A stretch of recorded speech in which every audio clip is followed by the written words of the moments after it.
field, Myles Garrett and his former LSU teammate, Jarvis Landry. Beckham said the blockbuster trade that brought him to Cleveland is, quote, going to be one of the best things that has ever happened to him. All parties involved seem very happy to have OBJ in Cleveland. Let's take a listen. I feel like we spoke this into existence almost. Like him and I dreamed of this. You know, this is something we talked about at 17. I had 2 people at the house sitting there when I found out.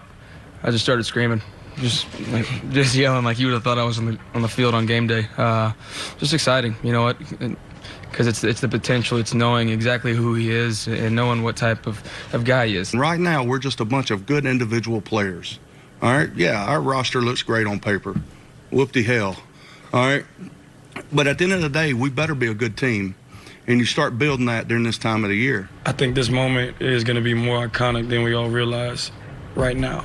You know, that's what we'd want the goal to be. You know, to look back in 10 years and be like, man, I remember today, April 1st, 2019, like the start of something great. You know, and I'm just happy to be a part of that. Okay, we're joined by Fox football analyst Reggie Bush. Yes, Good to have you back with us today. So we just saw all those personalities, all those faces. How will it all work out with everyone together like that in Cleveland? Well, I like what I'm hearing from the head coach because it's going to start with the head coach and it's going to start with the culture that he builds there with those guys. He said, whoop-de-hell, we look good on paper right now, which is true. They look good on paper. And we've seen a lot of great teams, a lot of great players come together, but they're not a team, right? And so, to me, this is about legacy. This is an opportunity for Odell and the rest of the team to do something special that has never been done in Cleveland. This is the best team on paper that Cleveland Browns has ever had. And I actually ran into Odell a couple days ago at a restaurant. And we had a conversation here in Los Angeles. And I said to him, this reminds me of my first year in New Orleans, going to that city post-Katrina. Now, I know this is a little different situation, but the significance of it, because I don't know if there's a more dedicated fan base than the Cleveland Browns, right? They have been starving for wins. We're not talking about playoffs. They've been starving for wins down there. And so now he has an opportunity to really revive this city, right? Much like Baker did when he stepped in last year. He revived that stadium. I was at that game. It was just a different feeling. You could feel the electricity. They have that ability right now as a team. Well, you were at the Thursday night. At the Thursday night football game. Yeah, sorry, Thursday night football game. Yeah, at the Jets game. Right. And so this has that same significance because they have something special in front of them, and they have the ability. You win a Super Bowl in Cleveland, you don't have to pay for food, drinks, hotel, nothing for the rest of your life. Because winning the Super Bowl in Cleveland is a lot different than winning the Super Bowl for the New York Giants. Sorry. Been there, done that before with the Giants. Cleveland, they've never done it before. And so everybody's going to have to be unselfish. Not just Odell, not just Jarvis Landry, because there is only one football on the field. And I thought you made a great point because you said that Odell, he can play offense, but he can't go play defense too, right? And so now this is where your leadership has to shine because when you are down at halftime and you have to fight, kick, claw, scratch against the Baltimore Ravens, a divisional opponent who's seen you twice, or the Pittsburgh Steelers, who are still a good football team with a good coach, this is where your leadership is going to have to really shine because, like you said, you can't play defense, right? So you need to elevate the players around you. You got to make guys around you. And that, to me, that's where legacy really shines, is guys who have the ability to make players around them better. Okay, gut feeling, will this work? I think it will work, yes. I think it will work because of all the pieces around them. They have the energy that Odell needs. No offense to Eli Manning, but Baker Mayfield, he plays the game differently than Eli does right now. Odell needs that energy, right? He needs the energy of the youthfulness of that football team. And so I think it will work, but the only way this works is if they are all unselfish. That's the only way this works. That's not been a word that anybody ever used to describe Odell Beckham Jr., right? Yeah, probably not. But he's never been to Cleveland, too. I want to love this so much. In all my years of watching press conferences, I don't think I've ever seen one quite like this. We've been digging out from under it for this whole show. And every time I excavate another nugget, I say, they said that? Somebody said something. Odell intrigues me because he doesn't like doing media sessions solo. He can be egomaniacal. We all know that. But he likes to have some backup. You know, he likes to be reinforced by Jarvis and Baker. And I don't know what Myles Garrett was doing. Did he even speak? I haven't seen a quote. He was there for moral There were a support. couple. Just for moral support. They That's all. weren't as notable. Does he deserve to be? Yeah, he deserves in his star power, his position. I got you. But in the end, it still comes across to me that Odell is trying to talk himself into loving this situation. Everything was like, I'm trying to speak this into existence, to quote LeVar Ball, but he used that quote. Right. And then he went so far as to say, we're all going to look back on what's today? Oh, it's April 1st, 2019. This is going to be an iconic moment. It's going to, greatness started today. And ironically, it was on April Fool's Day. So is it going to be an April Fool's joke? Because I'm with Freddie. Oh, I can see the memes now. I know. I know. But on paper, it's sensational. They got the best receiving core in football with Njoku on top of that. Right. And other. It's Higgins and deep. Callaway. It's deep. Callaway can fly, man. Yeah. You little Callaway. They stole him in the draft because he's got his off-field issues, right? Right. Run game.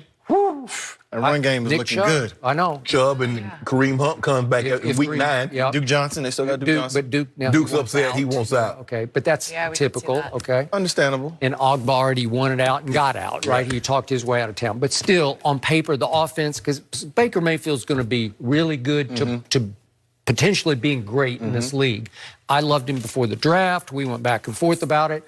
But his energy equals their energy. Yeah. And they're going to love this if, to your point, you just have one football. And I don't know that Odell's ever going to be truly happy if he catches 2 passes and they win by 21. I don't know. Can I say something real quick? Yeah. And I agree with you 100%. But you can be just as effective without the football as you can with the football. And so that's where the unselfish side has to come in, because I know what Odell, the receiver, can do.